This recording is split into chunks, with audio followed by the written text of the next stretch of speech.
Now, now we will start from chapter 7, characteristics of living things. What is definite lifespan? All living organisms have a definite lifespan. They cannot live forever.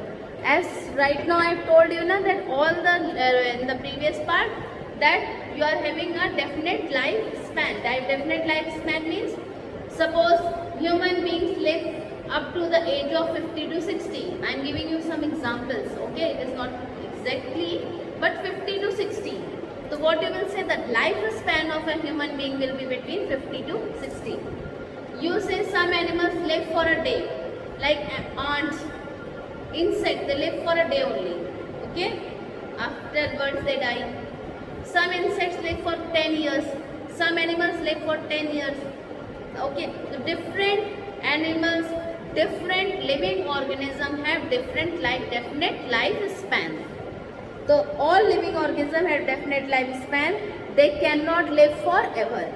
Okay, as I told while I was telling about the reproduction, na, I told you, na, if you will have lifespan forever, so what will be happen? There will be so many things of one kind will be on the earth, na?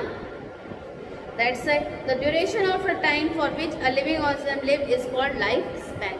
That how much time you are living on this earth is called a definite lifespan. Okay?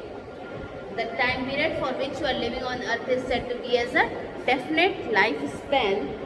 Different organisms have different lifespan, which may range from a day to 100 of years. 100 of years, which things lives? Mostly trees are above 100 or 100 years of age. Okay, mostly the trees are of 100 or above 100 years of age. For example, mayflies live for a maximum of 24 hours.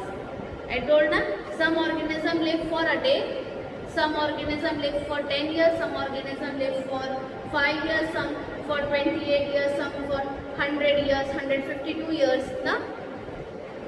Human may live up to 100 years. You may have seen, very rarely now you can see that they are of age of 100. Na? Otherwise, when they come to 70, 75, 80, they used to die. But very rarely they live up to the age of 100 years, human beings. Then, non-living thing can exist indefinitely till they are destroyed by external force. Non-living things, you know, they can only change their shape and size when they are being given some external force from outside.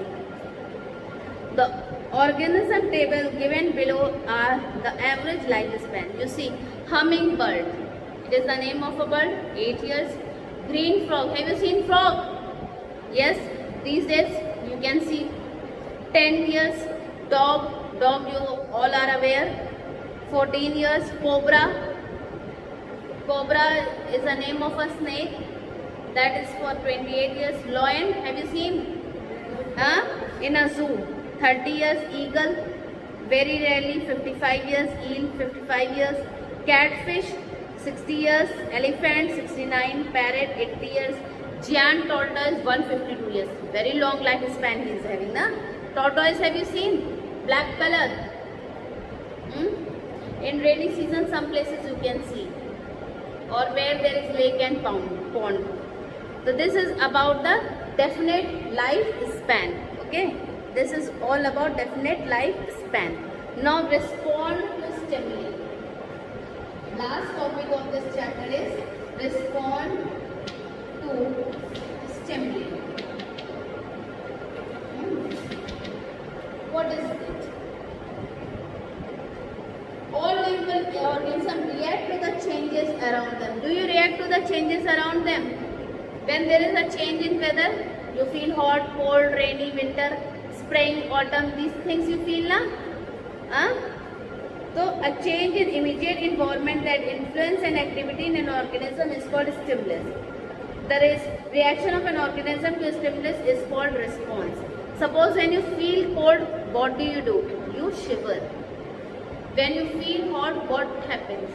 Sweat comes out from your body, isn't it? So why? What is this? This is response of your body according to the change in weather. No?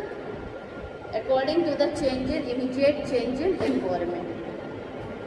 Living organism to respond to different kind of stimuli like touch.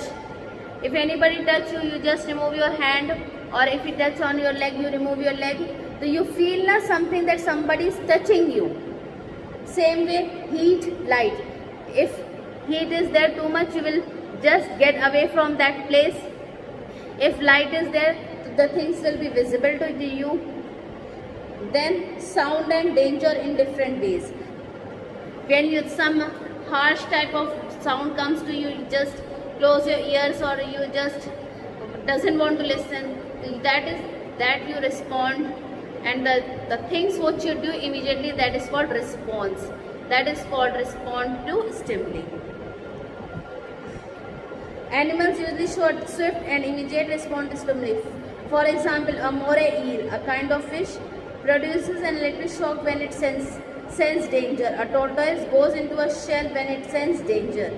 You have seen this tortoise, not a snail. A snail is generally in a shell like this. You see small like insect and like this type of shell is there. And in the winter season, in this rainy season, you will see. So what happens now? They feel I am safe at this place. So whenever they see some light or some sound, they get inside this. Have you seen this? When you see thunder or raining, you come inside your house. Why? Why you doesn't want to face the rain? Because if you will get wet, what will happen to you? You will fall ill. Na? You get inside your room. The same way, this is called respond to stimuli.